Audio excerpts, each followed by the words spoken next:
Iya, masih di Kabarana Perempat dari Makassar pukul 19 waktu Indonesia bagian tengah. Sahabat budaya, Danau Beratan adalah danau vulkanik di kawasan Bedugul, Desa Candi Kuning, Kabupaten Tabanan, Bali.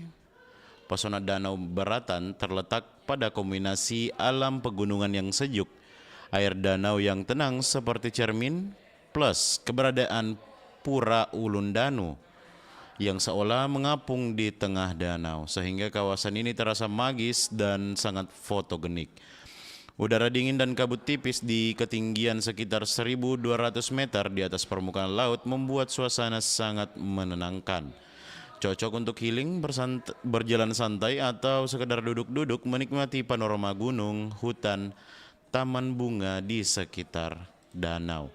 Pesona lainnya adalah aktivitas naik perahu mengelilingi danau serta latar belakang pura ikonik yang kerap muncul di uang kertas dan kartu pos Bali, menjadikan Danau Beratan bukan saja destinasi alam tetapi juga simbol spiritual dan budaya yang khas. Demikian kabar anak perempat dari Makassar. Jangan kemana-mana karena sesaat lagi kita akan eh,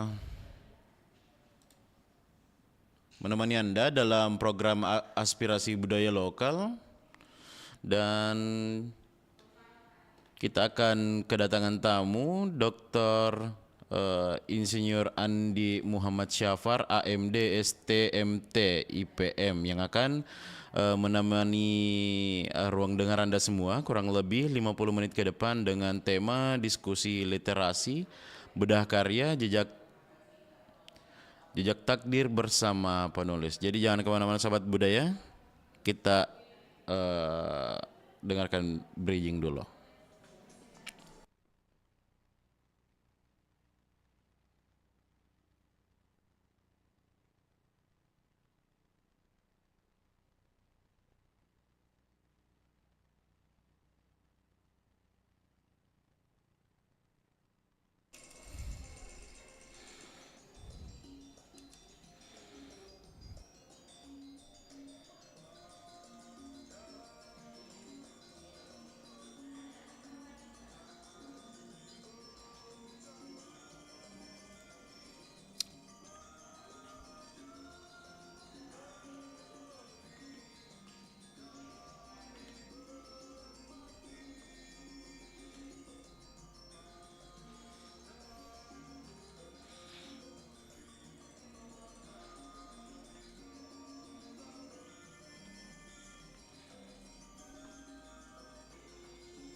Assalamualaikum warahmatullahi wabarakatuh, sahabat budaya, pendengar, salam jumpa kembali di program siaran apresiasi budaya lokal di malam ini. Sudah hadir seorang penulis buku dan juga dosen, Bapak Dr. Insinyur Andi Muhammad Syafar, AMD, STMT, IPM, akan menemani ruang dengar tak semua kurang lebih 50 menit ke depan dengan tema diskusi literasi, bedah karya, jejak takdir bersama penulis. Baik saudara pendengar, kita menyapa dulu Pak Syafar. Assalamualaikum Pak Syafar. Ya, waalaikumsalam warahmatullahi wabarakatuh. Nah tentunya Pak Syafar ini kita mau kenal dulu sisi humanisnya Pak Syafar ini. Pak Syafar, Pak Doktor kan dikenal luas di dunia teknik dan akademik. Apa sih sebenarnya titik balik atau momen personal yang akhirnya memaksa Anda untuk menuangkan gagasan ke dalam bentuk sebuah novel atau karya sastra jejak takdir ini?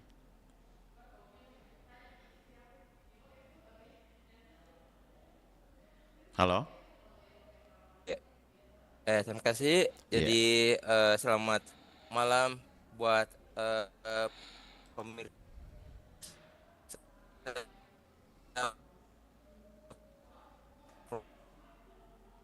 Pro 4 RRI Makassar, iya. Pak Jakarta Teknik Informatika. Jadi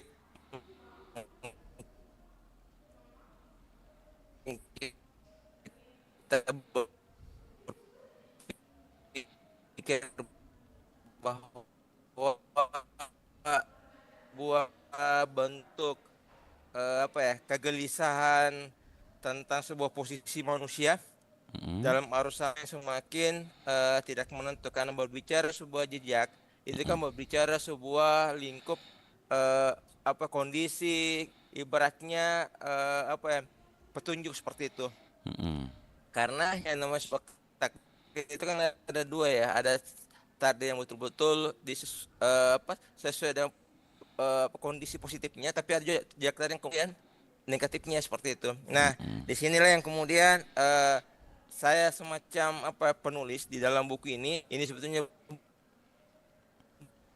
buku eh eh, Ganesha yang ada di Nyumas, yang mm-mm, kemudian diproduksi sehingga lah sebuah buku yang memang petualangan hidup yang kemudian terlahir sehingga diberi nama sebuah apa, jejak takdir. Jadi mm, jejak takdir ini adalah sebuah perjalanan, kalau kita ibaratkan mm-mm, sejarah, dia adalah sebuah bentuk arkeolog diri yang mm-mm, kemudian menggali kembali kekuatan purba yang terkubur oleh kebisingan modernitas. Karena sekarang ini dalam kondisi yang boleh kata generasi set misalnya, yang kemudian mm-mm, ya banyak punah oleh penulis yang kebanyakan bersentuhan, karena ini kan ibaratnya apa ya, jejak jejak takdir yang kemudian terlukiskan oleh penulis sendiri yang kemudian merangkai. Jadi di dalam buku ini mm-mm. yang saya tulis itu ada 13 bab. Iya. Kalau kita melihat judul-judul babnya itu kebanyakan memang bentuk filosofnya. Jadi yang pertama di bab satu itu adalah pintu yang terbuka tanpa diketuk. Kemudian bab dua adalah memori dalam darah. Mm-mm, Kemudian yang ketiga adalah kompas yang patah. mm-mm, Yang keempat adalah pertemuan di persimpangan sunyi. mm-mm, Kelima adalah ketika rencana menjadi abu. Kemudian bab enam timbangan yang miring. Kemudian bab tujuh adalah luka yang menjadi pintu. mm-mm, Kemudian bab 8 menara dalam rantai. Bab mm-mm, 9 adalah garis finish yang kabur. Bab mm-mm. 10 adalah menafikasi ketidakpastian takdir. Iya. Kemudian bab 11 itu adalah relasi dalam arus takdir. Kemudian ke-12 adalah menentang arus takdir. Dan yang terakhir adalah intuisi dan sinkronitas. Inilah buku yang kemudian saya susun menjadi 13 bab sebagai lingkup bagaimana memperkenalkan sebuah jejak takdir itu. Seperti itu. Itulah Mm, semacam ulasan singkat terkait dengan buku yang kemudian dihasilkan oleh seorang background dari keteknikan. Karena biasanya orang menulis itu sosial, ya iya. backgroundnya dari sosial. Tapi saya dari background teknik, tapi mampu kemudian menuliskan sebuah buku yang memang bernuansa sosial, yakni jejak takdir. Betul betul juga. Karena kan kebanyakan ini kalau Iya, iya, jurusan teknik kan biasanya berbicara tentang mungkin mesin kah ataukah mungkin bangunan kah. Nah ini Pak Dokter iya, sendiri apa ya memilih untuk menulis buku. Eh, eh. Jadi kemudian ini Pak Dokter, mengapa memilih judul Jejak Takdir? Apakah ini sebuah refleksi perjalanan hidup pribadi atau ada filosofi khusus yang ingin Pak Dokter sampaikan mengenai konsep takdir itu sendiri? iya. Terima kasih. Jadi yang namanya sebuah takdir itu adalah eh, perjalanan hidup yang Mm-mm, dimulai dengan langkah kaki yang ke arah yang belum sepatutnya kita pahami, menuju mm-mm, ke kaki betul-betul berada pada fase takdirnya.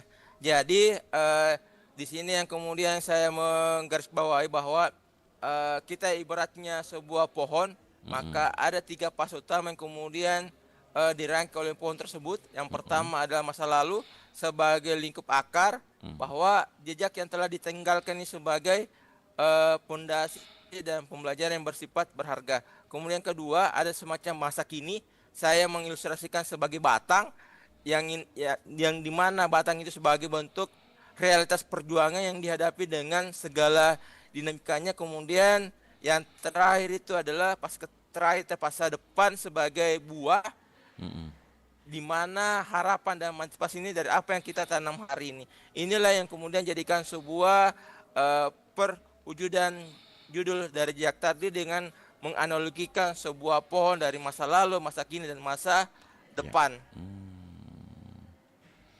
Nah, kemudian seperti apa atau mungkin bagaimana Pak Dokter sendiri menyeimbangkan antara dunia angka dan logika teknik yang kaku dengan dunia sastra yang penuh dengan perasaan ataupun imajinasi ini, Pak Dokter?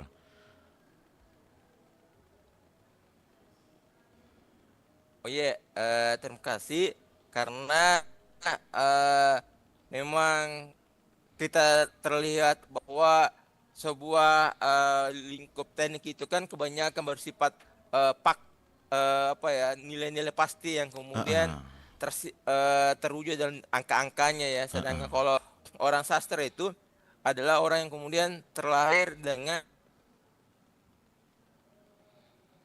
angka apa narasinya. Nah, Mm-mm. inilah yang kemudian saya mencoba ilmu itu sebetulnya bukan dilihat dari backgroundnya kita, tapi bagaimana dari background itu kemudian menerasikan dalam wujud sosial. Karena eh, ada sebuah pendapat dari William James Bryan, dia Mm-mm. mengatakan bahwa takdir bukanlah soal kesempatan belaka, ia adalah soal pilihan, ia bukan sesuatu untuk ditunggu, ia adalah sesuatu untuk dicapai. Artinya apa? Inilah yang kemudian kita bisa mensinkronkan dengan angka-angka. Angka-angka itu yang kemudian bisa kita lihat dengan sebuah kepastian. Karena ya yang namanya sebuah takdir itu sudah memang kita diukur sejauh mana tingkat kepastiannya. Karena inilah yang kemudian kita menganggap bahwa ia adalah sesuatu untuk dicapai. Dicapainya itu kan berupa perwujudan cita-cita yang kemudian perlu dengan kepastian. Maka itulah yang kemudian mensinkronkan antara angka dengan sosial. Karena memang kalau perwujudan dalam di sini kan kita lihat ya, ada namanya Iya, filsafat barat dan ada eh, filsafat timur. iya. Dari filsafat barat itu kan dia berbicara sebuah eh, logika. Logika yang kemudian terkenal dengan Bapak Aristoteles sebagai Bapak Logika. Iya, Sedangkan kalau kita di filsafat timur kan dia berbicara sebuah kebatinan. iya. Artinya inilah yang kemudian dua sisi ini yang kemudian digabungkan, dan murnilah bahwa meskipun orang teknik tapi kemudian Iya, betul. kita bisa juga apa membuat sebuah konsep jiwa sosial karena namanya sebuah takdir. Mm-mm. Maka itulah sebuah perilaku hidup kita. Artinya meskipun kita teknik tapi yang namanya sebuah takdir ya perlu betul-betul punya perhitungan, dan disinilah makna angkanya seperti itu. Iya. Ah, ah. Kemudian Ya, Pak Dokter, ini secara garis ya. besar apa pesan sentral atau ruh yang ingin Pak Dokter titipkan kepada pembaca melalui eh, perjalanan karakter dalam buku yang Anda ini? Ya, di sini saya mau sampaikan bahwa pesan-pesan kita lihat ini pada akhirnya ada kita kan melihat bahwa ada namanya sebuah navigasi jiwa. Iya. Navigasi jiwa ini kan kita mencari peta jalan hidup. Artinya mencari sebuah makna, karena namanya sebuah navigasi ada sebuah kompas yang terbaik bukanlah apa yang ada di tangan kita, tapi melainkan apa yang ada dalam sebuah wujud ketenangan. Artinya kalau melihat dari apa dalam buku ini saya buat bahwa buku ini memang terlahir karena sebuah wujud kegelisahan tentang posisi manusia dalam arus yang semakin tidak menentu misalnya. Nah, dalam sejarah filsafat dan psikologi misalnya, maka kita mengingatkan ada satu wilayah yang kemudian tidak pernah kita dirampas oleh kekuatan takdir manapun, yakni jejak takdir. Jadi karya ini memang bukan sekedar sebuah bentuk diskurs akademik mengenai sebuah stoikisme atau eksistensialisme, tapi melainkan sebuah panduan jejak kita dengan menganalogikan tadi bahwa yang namanya sebuah jejak ada sebuah bentuk evolusi jejak. Jadi mulai dari fase pencarian, fase pembentukan, dan fase kontribusi, inilah yang kemudian jadikan evolusi jejaknya. Dari sinilah yang kemudian bisa kita menjadi sebuah pesan hidup kita bahwa jejak itu akan berbicara tentang kebaikan yang pernah kita tanam. Maka inilah yang perlu kita menggarisbawahi bahwa dalam sebuah wujud takdir, maka perlu betul-betul melihat wujud tiga pasanya tadi. Ada sebagai fase lalu, ada fase kini, dan ada fase depan. Iya. Nah, Pak Dokter, ini saya Iya. penasaran nih. Ini bukunya sudah rilis, Pak Dokter?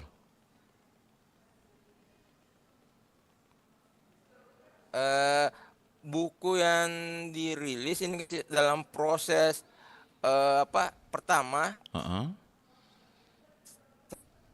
saya sudah kirim ke penerbit untuk mendapatkan nomor ISBN di Perpustakaan Nasional. Dari situ baru kemudian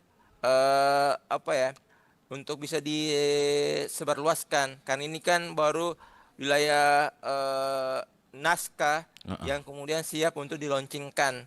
Jadi salah satu bentuk apresiasi karena dari Pro 4 RI Makassar mengundang kami untuk bagaimana mensosialisasikan dan mempromosikan ini buku. Jadi meskipun dalam wilayah secara legal untuk terdaftar di Perpus Nasional itu sementara dalam proses, tapi naskahnya sudah ready dan sudah diterima oleh penerbit dan siap untuk diproses layout dan siap untuk dipublish secara massal seperti itu. Nah, tentunya kan Pak Dokter pernah sharing ataukah mungkin pernah membagikan naskah-naskahnya ke teman-teman ataukah mungkin sahabat. Nah, terus respon dari sahabat seperti apa setelah membaca? Mungkin apakah ini buku berkaitan dengan perjalanan hidup Pak Dokter atau gimana ini, Pak Dokter?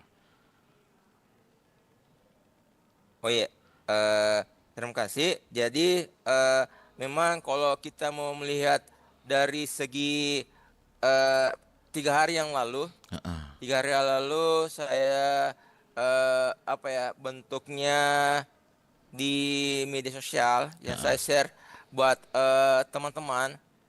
Dia menganggap bahwa kan di kampus kami, Pak Rektor kami dia sudah buat buku Melawan Takdir. Nah, kebetulan saya juga dosen di UIN Alauddin. Saya buat buku Jejak Takdir dan banyak respon dari masyarakat, khususnya untuk teman kolega. Malahan belum dirilis secara resmi untuk dapatkan ISBN, dia sudah mau pesan dan berapa harganya untuk bukunya karena menarik. Menariknya pertama karena orang teknik mampu kemudian menulis dengan wujud sosial. Biasanya kan kalau buku Jejak Takdir ini kan kebanyakan yang dibuat oleh orang-orang dari sosiolog misalnya. Tapi saya background saya bidang teknik khususnya teknik elektro. Ya mungkin berpikir buat luar biasa ini dan malahan ada sudah dirilis juga teman yang buatkan aransemen lagunya dan malahan kemarin dia coba bahwa seandainya ada produser maka bisa jadi ini buku bisa jadikan difilmkan karena melihat bahwa penulis ini biasa jarang kita jumpai orang teknik mampu menulis buku yang semenarik judulnya dengan lingkup jejak takdir. Jadi sebenarnya nih Pak Dokter, buku ini sebenarnya mungkin dari kisah Pak Dokter sendiri yang dituangkan ke dalam sebuah buku ini.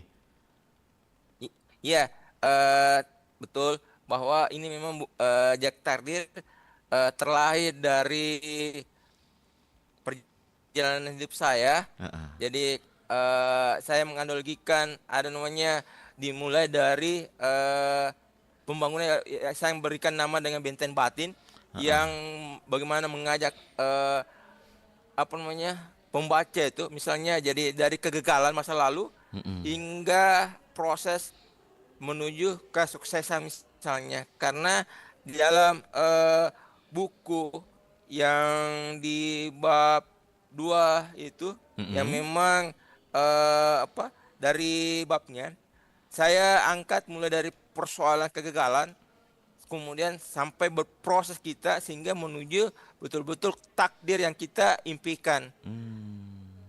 Jadi inilah wujud bahwa jejak takdir ini adalah mengilhami dari penulisnya sendiri karena biasanya kan orang menulis itu kan melihat dari kondisi yang ada dalam dirinya yang kemudian dituangkan dalam wujud narasi sehingga ada sebuah bentuk jejak digitalnya karena biasanya kan orang kalau tidak dituangkan dalam wujud digital khususnya untuk dibukukan misalnya itu kan biasa hanya sebatas dalam wujud angan saja.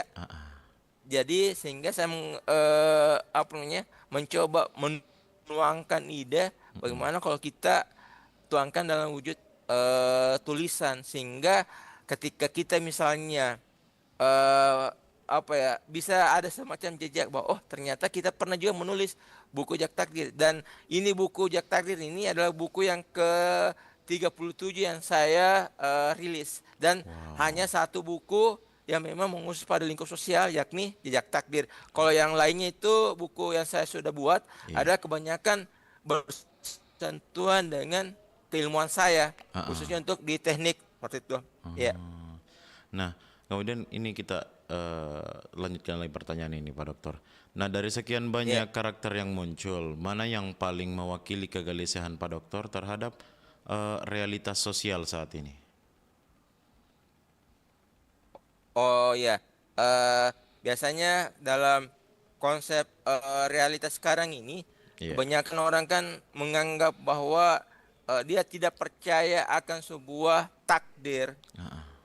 Iya, sehingga banyak orang beranggap, kenapa takdir saya seperti ini? Iya. Jadi ya otomatis harus kita bentuk realitas kita. Sehingga kenapa kemarin dari Prof. Hamdan dia membuat buku melawan takdir karena melihat kondisinya wah saya harus lawan nih takdir supaya saya bisa sukses juga seperti masyarakat lain yang kemudian bisa sukses. Jadi banyak apa ya dari misalnya kayak dari Pak Menteri Pertanian misalnya yang kemudian dari bawah rektor kami juga dari bawah sehingga bisa karirnya lebih mentereng seperti itu.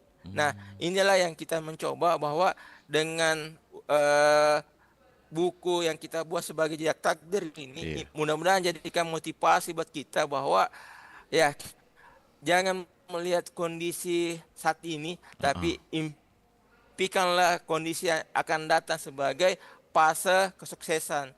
Karena orang selalu akan beranggapan bahwa jangan sampai kita selalu anggapan kita tidak mungkin sampai ke puncaknya seperti itu. Tapi ada namanya sebuah pertolongan sama kuasa yang kemudian bisa kita merubah takdir tersebut. Dan kita yakini bahwa takdir itu akan berubah. Semenjak kita ingin capai takdir tersebut. Seperti itu. Iya, selama artinya selama ingin berusaha dan bekerja keras, tentunya sebuah takdir yang kita inginkan ya pasti bisa dikabulkan. Nah, kemudian Pak Dokter, ada banyak pembaca yang merasa jejak takdir memiliki lapisan makna yang dalam.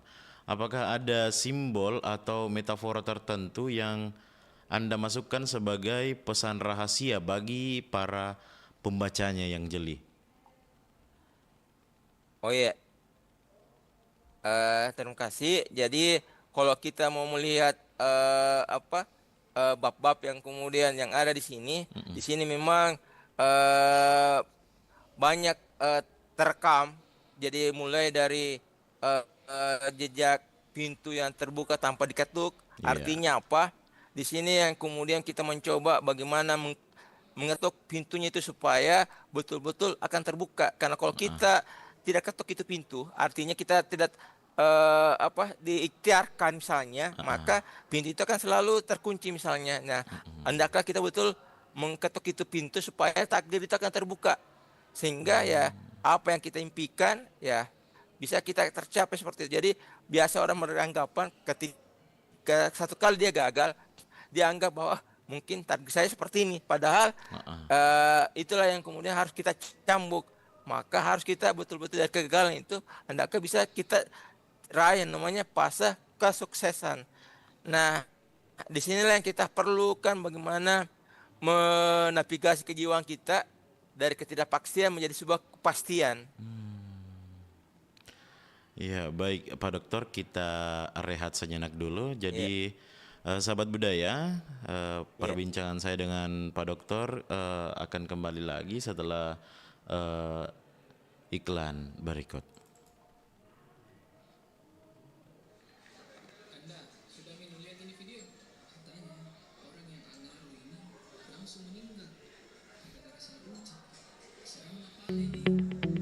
RRI Digital dengan tampilan baru, berbagai konten kolaborasi dari berbagai program nasional, termasuk siaran visual langsung, siaran radio langsung, daftar putar musik, podcast, berita video, dan berbagai fitur interaksi pengguna dalam permainan. Berbagai konten menarik seperti suka, komentar, dan berbagi, serta obrolan langsung dengan penyiar dan pengguna. Pesan langsung dan fasilitas obrolan pribadi antara pengguna aplikasi juga tersedia. RRI Digital tersedia di Google Store dan App Store. RRI Digital.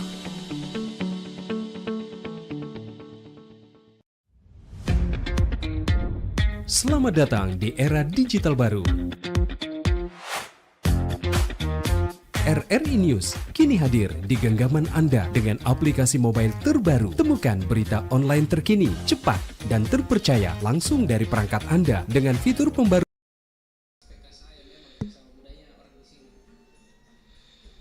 Jangan gampang termakan isu ya, Anwar itu budaya, bukan hal mistis. Yuk kita jaga dan lestarikan warisan lokal kita.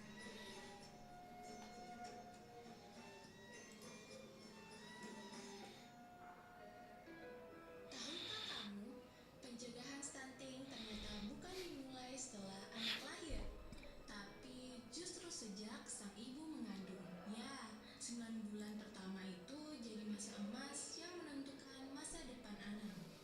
Ketika seorang ibu hamil mendapat asupan gizi yang cukup mulai dari protein, zat besi, asam folat, hingga kalsium, maka tumbuh kembang janin akan optimal. Sebaliknya, kekurangan gizi saat hamil bisa membuat bayi lahir dengan berat badan rendah yang menjadi salah satu pemicu stunting. Pemerintah melalui program reformasi birokrasi tematik Presiden terus mendorong percepatan penurunan stunting dengan memperkuat pelayanan ibu hamil. Salah satunya lewat pemeriksaan rutin di puskesmas, suplemasi tablet tambah darah, dan edukasi gizi untuk calon ibu. Kini, posyandu dan tenaga kesehatan di berbagai daerah juga aktif mendampingi ibu hamil agar tetap sehat selama masa kehamilan. Bahkan, banyak daerah telah menggunakan sistem digital untuk memantau status gizi ibu dan janin, supaya setiap calon bayi Indonesia lahir sehat dan kuat. Ingat, pencegahan stunting bukan hanya tugas pemerintah, tapi juga peran keluarga, suami yang peduli, lingkungan yang mendukung, dan masyarakat yang saling mengingatkan pentingnya gizi seimbang sejak dini. Karena dari seorang ibu yang sehat akan lahir generasi Indonesia yang kuat. Yuk bersama cegah stunting sejak dalam kandungan untuk masa depan anak dan masa depan bangsa.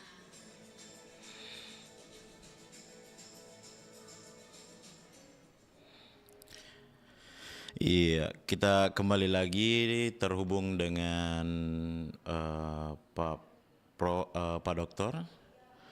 Pak Dokter,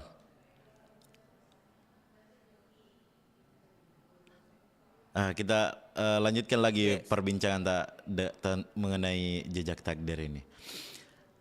Pak Dokter, ini sebagai tokoh yang aktif di Sulawesi Selatan, sejauh mana nilai-nilai kearifan lokal seperti Sirina Pese atau filosofi Bugis Makassar lainnya mempengaruhi pengambilan keputusan karakter-karakter Anda dalam buku ini?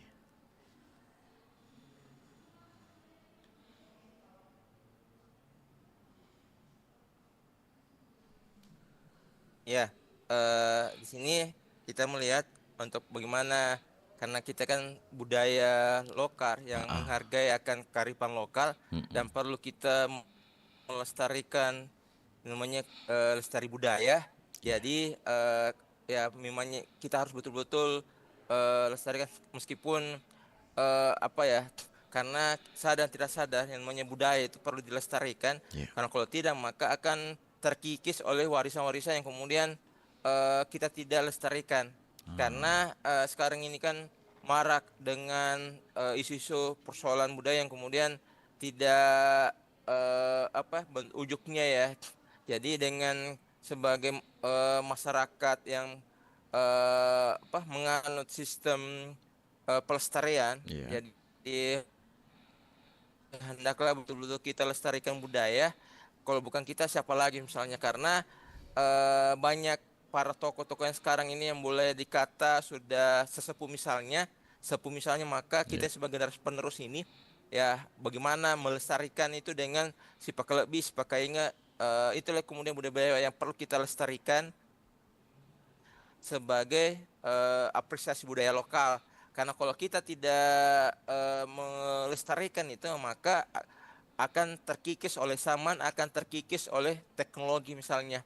Karena ya sadar tidak sadar kita memang sudah dalam fase teknologi yang memang betul-betul diperhadapkan dengan konsep digitalisasi sehingga dengan wujud pelestarian budaya khususnya untuk budaya lokal hendaklah betul-betul kita lestarikan dengan ya bagaimana anak kita rajin ke museum dengan sebagai edukasi awal terkait dengan budaya lokal. Kita kunjungi beberapa pelestarian-pelestarian yang ada sehingga bisa ditanamkan dalam edukasi dini bahwa inilah budaya yang dulu yang kemudian perlu kita lestarikan dari segi sarana prasarananya, dari segi adat istiadatnya ya perlu betul-betul kita lestarikan untuk bagaimana mengapresiasi sebagai budaya lokal. Nah, Pak Dokter, apakah Karena ini? inilah seri Napaci ini. Iya. Ya, Ya, lanjut ke. ya. Lanjut ke. Jadi kayak tadi kita sampaikan bagaimana Sirina Paci ini. Jadi Sirina Paci ini sebagai filosofi Bugis Makassar yang memang membentuk karakter seseorang ya. Artinya kalau mendefinisikan dari segi bahasa berarti siri itu kan harga diri, malu, siri. Kalau berbicara paci atau pese itu kan pedi misalnya. Artinya dia mengandung pada lingkup solidaritas, rasa kemanusiaan. Jadi harga diri yang betul-betul disertai dengan rasa kepedulian. Nah, inilah yang kita mau bagaimana nilai-nilai Sirina Paci ini bisa mempengaruhi karakter kita. Jadi yang pertama nilai siri yang kita lihat, pertama ada tongeng, kemudian lempu, geteng, warani. Nah, kemudian kalau itulah nilai-nilai siri. Tapi kalau nilai-nilai Paci misalnya, maka pertama kita lihat peduli sesama, kemudian bagaimana mewujudkan nilai solidaritas, kemudian bagaimana nilai yang ketiga itu adalah rasa malu sosial. Nah, inilah yang perlu kita betul-betul pegang sebagai mempengaruhi karakter kita. Selain yang saya sebutkan tadi ada istiadat, kemudian pelestarian budaya, maka pelestarian Sirina Paci juga perlu kita lestarikan sebagai bentuk karakter seseorang. Nah, apakah ini Anda tuangkan ke dalam buku Anda, Pak Dokter?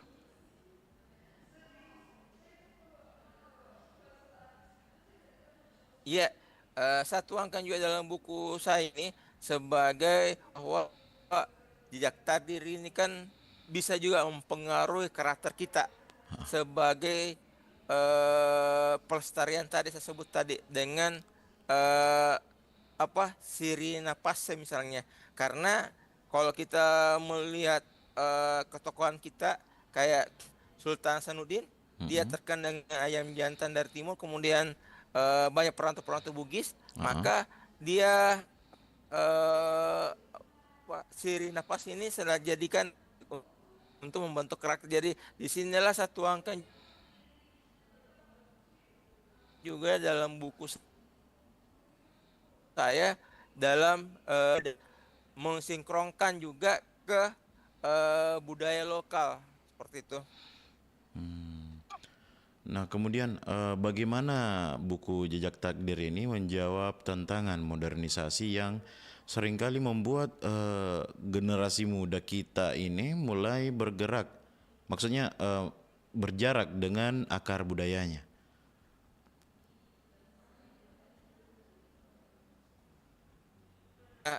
Jakta hadir ini dalam era modernisasi Ya, bahwa kita dalam konsep yang berbicara wilayah sains, wilayah konsep ya. misalnya kan bisa tergantikan, tapi biasanya ya mesti harus kita betul-betul eh, apa kita harus raih itu namanya takdir. Jadi di sini yang kemudian impian kita bagaimana takdir itu bisa tercapai. Nah, karena dalam persoalan takdir itu persoalan rezeki, persoalan jodoh, kesehatan atau misalnya wujud yang lain misalnya itu kan sudah memang digariskan persoalannya. Tapi ya kita harus juga bagaimana mengikhtiarkan dengan wujud niat yang nawaitunya kita, Mm-mm. karena kan biasanya orang gitu kalau niatnya betul-betul ke mengarah ke lingkup positif, maka ya takdir juga mengarah ke sana. Tapi kalau niatnya sudah berada pas jelek misalnya, ya otomatis juga akan eh, takdirnya akan jelek seperti itu. Jadi ya betul-betul berbanding lurus antara niat dan takdir. Nah, kemudian Pak Dokter, apakah dalam menulis Jejak Takdir Anda menggunakan pendekatan layaknya merancang sebuah struktur bangunan yang penuh dengan perencanaan dan presisi, atau justru membiarkan ceritanya mengalir secara intuitif?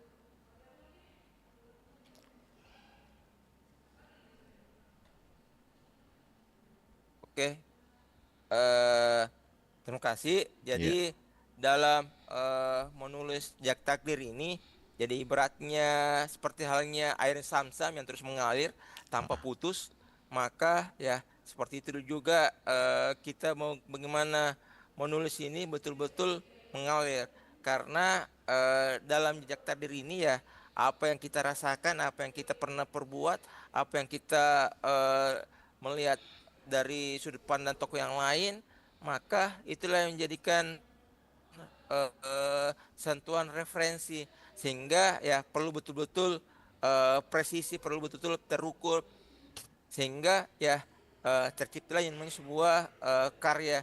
Karena karya ini kan didasari dengan wujud kegelisahan bahwa ya harusnya kita menganggap kenapa sih kebanyakan orang dari sosiolog misalnya, orang dari sosial misalnya yang kemudian kebanyakan buku-buku sosial.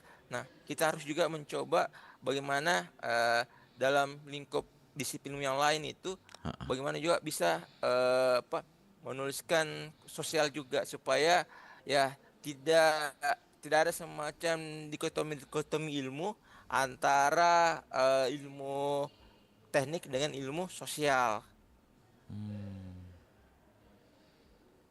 Berarti buku ini Anda tulis menggunakan maksud saya dirancang dengan struktur yang betul-betul rapi ya. Bagaimana Pak Dokter itu? Ya, Memang benar-benar rapi atau memang ya. kita Jadi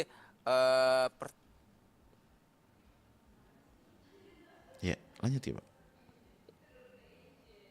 Jadi ya seperti ini. Jadi yang pertama yang saya buat dalam menulis wujud buku ini, yang pertama ya dalam perjalanan hidup sebagai wujud biografi penulis.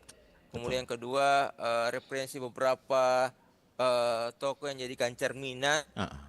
Kemudian dari kemudian juga banyak seri-seri di warung kopi terkait dengan ketokoh-tokohan orang yang sukses. Ternyata orang sukses itu ya dimulai memang dia dari nol dengan dibumbui dengan kebanyakan kegagalan.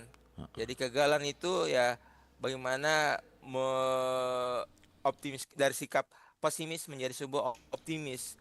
Jadi dalam kamus kita persoalan gagal hari ini ya hendaklah kita betul-betul optimis, ya yakin bahwa kegagalan itu ya pasti akan kita dapatkan takdir yang betul-betul sesuai dengan yang diberikan oleh Sang Khalik. Karena ya mungkin kita diberikan takdir, ya itulah yang kemudian ditakdirkan. Misalnya saya mungkin kemarin tidak terpikirkan bagaimana bisa jadi penulis, tidak mungkin terpikirkan bagaimana bisa jadi dosen misalnya. Tapi ya namanya sebuah garis takdir, maka disitulah yang kita ditakdirkan seperti itu. Nah kemudian seberapa besar riset teknis atau pengalaman profesional Pak Dokter sebagai seorang insinyur atau IPM mempengaruhi detail latar atau alur cerita dalam buku ini? Oh iya, terima kasih. Biasanya kalau dalam wilayah insinyur misalnya, kita ini kan jadi IPM itu insinyur profesional Muhammadiyah, yang memang gelar profesional yang diberikan oleh profesi insinyur. Jadi dalam profesi insinyur kan ada tingkatannya, ada IPP, IPM, dan IPU. Kebetulan saya sudah berada fase IPM dan sinkronkan dengan buku yang saya buat ini, karena memang kan kalau kita kan orang yang betul-betul presisi, yang bisa terukur dan bisa kita punya sudut pandang bahwa ya karena ini kan memang saya juga kemarin waktu menulis ini tidak bayangkan dengan waktu yang singkat mampu dirilis naskahnya dengan 13 bab. Jadi biasanya pas sela-sela mengajar atau misalnya pas waktu istirahat, saya coba menulis 1 bab, 2 bab, sehingga lahirlah sampai 13 bab.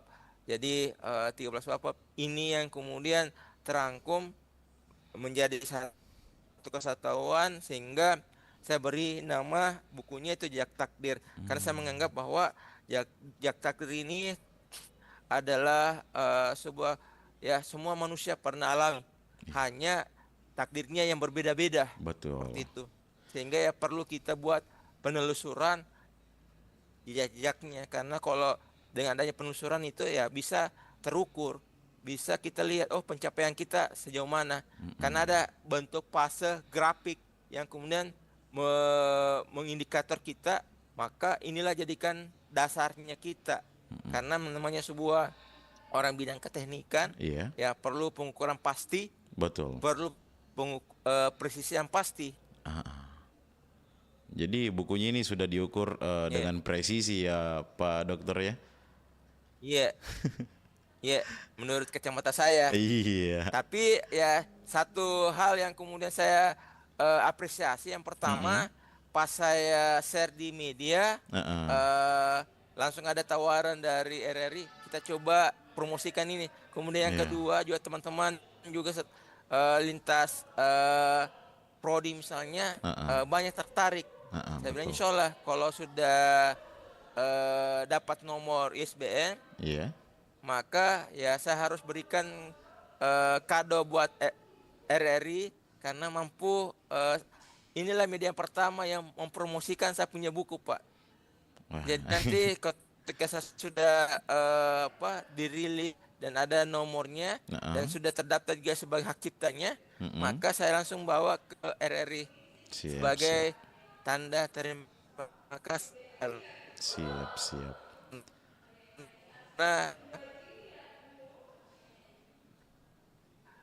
memfasilitasi untuk mempromosikan buku meskipun saya ini sebagai pemula, tapi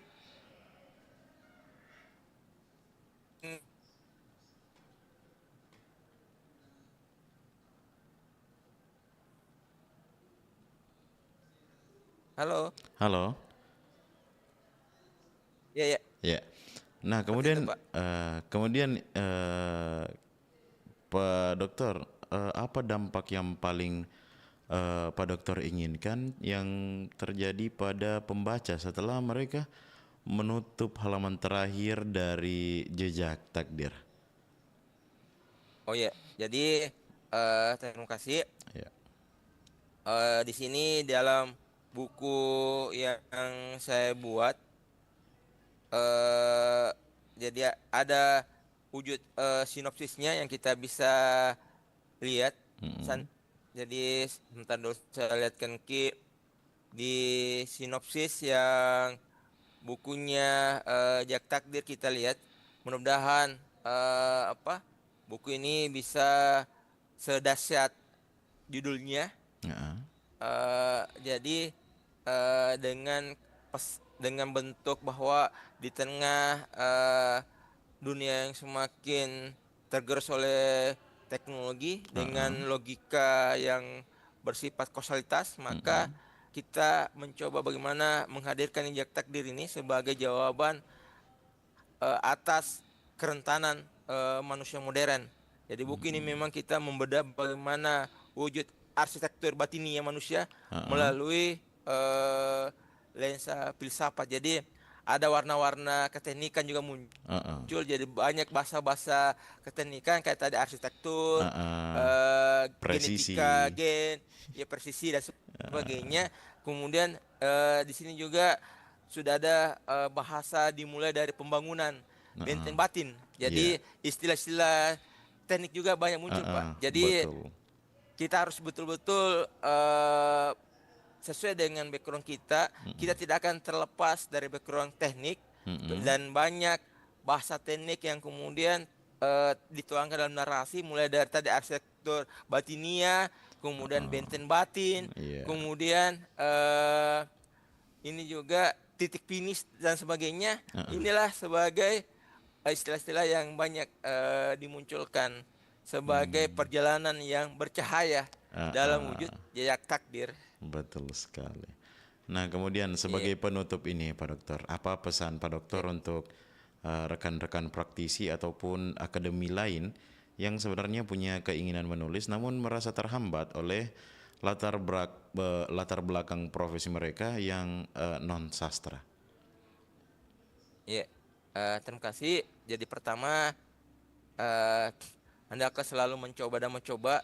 Jangan melihat dari background pendidikan, tapi yakini apa yang kita buat ini adalah bernilai ibadah dan berkarisma.